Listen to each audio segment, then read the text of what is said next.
మీ ఎలాంటి వ్యాపార ప్రకటనలకైనా వెంటనే మా ఛానల్ సంప్రదించండి. నమో పిత్రే జన్మదాత్రే సర్వదేవమయాయ చ సుఖదాయ ప్రసన్నాయ సుప్రీతాయ మహాత్మనే. మాతృదేవో భవ పితృదేవో భవ. సింహరాశి వారికి డిసెంబర్ నెల 2025వ సంవత్సరం గోచార ఫలితాలు ఏ విధంగా ఉన్నాయో సశాస్త్రీయమైన పద్ధతిలో తెలుసుకునేట్టు ప్రయత్నం చేద్దాం.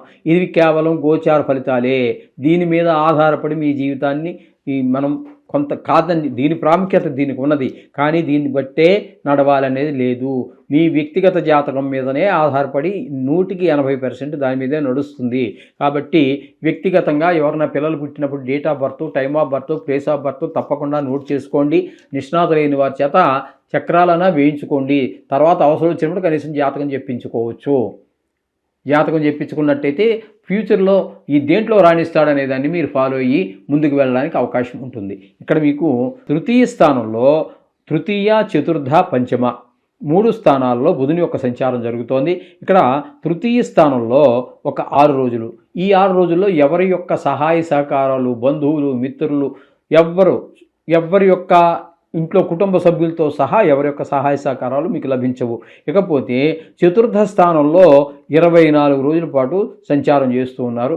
ఈ చతుర్థ స్థానంలో ఉన్నప్పుడు మాత్రం మీకు అనుకూలమైనటువంటి ఫలితాలే ఉంటాయి. ఇక్కడ ఏంటంటే మీ తల్లిగారి ఆరోగ్యం బాగుంటుంది. గృహ సంబంధమైన, భూమి సంబంధమైన, విద్యా సంబంధమైన, వాహన సంబంధమైన, మీ స్వభావ సంబంధమైనటువంటి విషయాలన్నింటిలో కూడా ఈ బుధుడు మీకు అనుకూలమైనటువంటి ఫలితాలు ఇస్తాడు. తదుపరి ఒక్కరోజు మాత్రము 5వ స్థానమైనటువంటి ధనస్సులో ఒక్కరోజు సంచారం చేస్తారు. 5వ రోజు అంటే 5వ స్థానం కాబట్టి అక్కడ మీకు ఆ ఒక్కరోజు మీ యొక్క సంతానం మీద చెడు ప్రభావాన్ని చూపిస్తాడు. గాయాలు చేసుకోవటము, లేకపోతే చదువు మీద శ్రద్ధ తగ్గటము, ఇట్లాంటివి ఆ ఒక్కరోజు చూపిస్తాడు. ఒక్క గడి అయినా కూడా ఆయన ప్రభావాల్ని వారు, నవగ్రహాలు ఇవి ఆషామాషి కాదండి, అవి వాటి ప్రభావాన్ని తప్పకుండా చూపిస్తాయి. ఇది గుర్తుపెట్టుకోండి. ఈ సింహరాశి వారికి జన్మంలోనే కేతువు. జన్మంలో కేతువు శుభ ఫలితములను ఇయ్యజాలడు. జన్మంలో కేతువు ఉండటం వల్ల అన్ని దుష్ట ఆలోచనలు, దుష్ట ప్రవర్తన, ఎక్కువ అసాంఘిక కార్యక్రమాల వైపుకే దృష్టి మరలుతూ ఉంటుంది. దీని ప్రభావం ఉన్నవాళ్ళు ఏం చేస్తారు అన్నట్టయితే, ఈ కేతు ప్రభావం ఉన్నవాళ్ళు తలా తోక లేని మాటలు మాట్లాడుతూ ఉంటారు. కేతు అంటే తెలుసు కదండి, రాహు అంటే తల, ఒకే సర్పంలోది, కిందది మొండెం, వీరికి తల ఉండదు. తలా తోకాలేని మాటలు అది అర్థం చేసుకుందామని ప్రయత్నం చేస్తే కూడా మీరు కష్టపడి అది మీకు కూడా అర్థం కాదు. అసలు దానికి అర్థం ఉంటే కదా మీకు అర్థం అవడానికి. ఈ విధమైనటువంటి ప్రవర్తన అంతా ఉంటుంది కేతు జన్మంలో కనుక ఉన్నట్టయితే. ఇకపోతే రవి యొక్క సంచారం కనుక మనం తీసుకున్నట్టయితే చతుర్థ స్థానంలో 16 రోజులు, పంచమ స్థానంలో 15 రోజుల పాటు సంచారం చేస్తున్నారు. ఈ రవి పూర్తిగా నెలకి నెల కూడా 4వ స్థానం, 5 స్థానాల్లో కూడా మీకు అనుకూలమైన ఫలితాలు రావు. కాబట్టి నెల మొత్తం మీద రవి యొక్క అనుగ్రహం మీకు లేదు. 4వ స్థానంలో ఉన్నప్పుడు విద్యా, భూమి, గృహ, వాహన సౌఖ్యమైనటువంటి విషయాల్లో ఇబ్బందులు కల్పిస్తాడు. సంతానం ఇక 5వ స్థానంలో ఉన్నటువంటి 15 రోజులు సంతానం మీద, వాళ్ళకి చదువు మీద శ్రద్ధ తగ్గటము, ఆటల మీద పెరగటము, దెబ్బలు దాచుకోవటము, చెడు స్నేహాలు చేయటము, ఇట్లాంటి ఫలితాలన్నీ కూడా, అంటే రవి పూర్తిగా మీకు ప్రతికూలుడే అనేటువంటి విషయాన్ని గుర్తుపెట్టుకోండి. అలాగే కుజుని కనుక మనం తీసుకున్నట్టయితే చతుర్థ స్థానంలో 7 రోజులు, పంచమ స్థానంలో ఒక 24 రోజులు. ఈయన కూడా 2 స్థానాలలోనూ కూడా మీకు ప్రతికూలమైన ఫలితాలు ఇస్తాడు.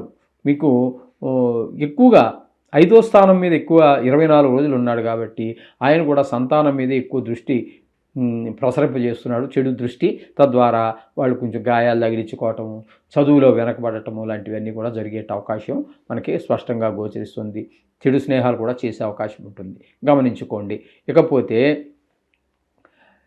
శుక్రుని యొక్క సంచారం కనుక మనం తీసుకున్నట్టయితే చతుర్థ, పంచమ స్థానాల్లో సంచారం చేస్తూ ఉన్నారు. చతుర్థ స్థానంలో 20 రోజులు, పంచమ స్థానంలో 11 రోజులు. అంటే శుక్రగ్రహము మొదట చతుర్థ స్థానంలో ఉన్న 20 రోజులు విద్య, భూమి, గృహము, వాహనము, స్వభావం ఇట్లాంటి విషయాల్లో మీకు పూర్తి సహకారాన్ని అందిస్తాడు. అలాగే పంచమ స్థానంలోకి వచ్చాక మీ సంతానం పట్ల కూడా చాలా చక్కటి ప్రభావాన్ని చూపిస్తూ ఉన్నారు. కాబట్టి ఈ నెలకి నెల కూడా మీకు ఈ శుక్రుడు పూర్తి అనుకూలుడు. కాబట్టి వీరు షేర్ మార్కెట్లోకి వెళ్ళటానికి కానీ, అలాగే ఈ టీవీ రంగంలో సినిమా రంగంలో ఉన్నటువంటి వారికి అనుకూలమైన ఫలితాలు ప్రసాదిస్తాడు. ఇకపోతే సప్తమ స్థానంలో రాహుగ్రహ సంచారం, భార్యాభర్తల మధ్యన కీచులాట, అలాగే వ్యాపారం, జాయింట్ వ్యాపారం చేసేవారు, భాగస్వామ్యులు ఉన్నటువంటి వారి మధ్యన కూడా అభిప్రాయ భేదాలు, అది కొంచెం తీవ్ర స్థాయికి వెళ్తే కీచులాటలు, ఇవన్నీ మామూలు. 7వ స్థానంలో. ఇక 8వ స్థానంలో శని యొక్క సంచారం. ఈ 8వ స్థానం, దీన్ని అష్టమ శని అంటారు. ఇది కొంచెం మంచిది కాదు. ఈ సింహరాశి వారికి అష్టమ స్థానంలో శనీశ్వరుని యొక్క సంచారం జరుగుతోంది కాబట్టి ఇది మంచిది కాదు. ఇది ఆయుస్థానం. కొంతమందికి ప్రాణాలు విడవచ్చు, కొంతమందికి భార్య చనిపోవచ్చు, కొంతమందికి పెద్ద దుఃఖం కలగచ్చు, అవమానాలు, అపఖ్యాతి, పరాభవాలు, ఇట్లాంటివన్నీ కూడా చోటు చేసుకునే అవకాశం ఈ శని భగవానుడి వల్ల సింహరాశి వారికి కలుగుతూ ఉన్నది. ఈ విధమైన ఫలితాలు.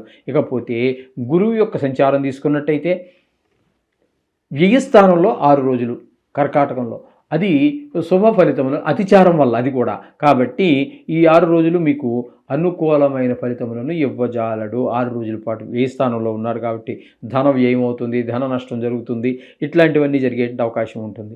ఇకపోతే మిగతా 25 రోజులు ఏకాదశ స్థానమైనటువంటి ఈ మిథునంలో సంచారం చేస్తున్నారు కాబట్టి ఆ 25 రోజులు కూడా మీకు చాలా చక్కటి ఫలితాలు, అంటే లాభం, ధనం మీరు ఆశించిన దానికన్నా ఎక్కువ లాభం వచ్చే అవకాశం ఉంటుంది వ్యాపారం అయినట్టయితే.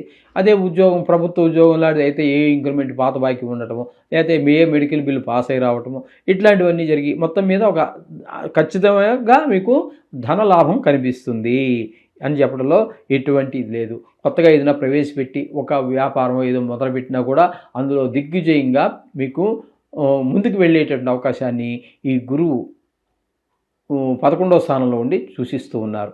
మొత్తంగా మనం చెప్పుకోవాలన్నట్టయితే బుధుడు ఒక 18 రోజులు, శుక్రుడు ఒక 5 రోజుల పాటు, అలాగే 4-5లో పూర్తిగానే సహకరిస్తున్నారు శుక్రుడు కూడా. అలాగే గురువు 11లో ఉన్నటువంటి 25 రోజులు మాత్రం మీకు అనుకూలం. అంటే మీకు పూర్తిగా నెలకి నెల యోగించే గ్రహం శుక్రుడే. బుధుడు పాక్షికంగాను, గురువు కూడా పాక్షికంగానే యోగిస్తూ ఉన్నారు. కాబట్టి మిగతా గ్రహాలన్నీ కూడా కొంచెం ప్రతికూలంగానే ఉన్నాయి. కాబట్టి ఆయా విషయాలలో ఏ విషయాల్లో ప్రతికూలత ఉందని మనం చెప్పుకోవడం జరిగిందో ఆయా విషయాల్లో మీరు తగు జాగ్రత్తలు తీసుకుంటూ ఖచ్చితంగా ఆ నవగ్రహాలకి సంబంధించినటువంటి శ్లోకాలో, గాయత్రియో, బీజాక్షరాలో ఏది మీకు తెలిస్తే అది. కొంతమంది సుందరకాండ పారాయణ అంటారు, కొంతమంది ఈశ్వరాభిషేకం అంటారు. అట్లా మీకు వీటికి సంబంధించి ఎవరెవరు ఏదైతే చెప్పారో వాటిని మీరు చేసుకోవడం ద్వారా ఈ దుష్ప్రభావాల నుంచి, అంటే ప్రతికూలంగా ఉన్నటువంటి గ్రహాల యొక్క దుష్ప్రభావం నుంచి బయటపడి సుఖాన్ని అనుభవించవచ్చు. శుభం భూయాత్.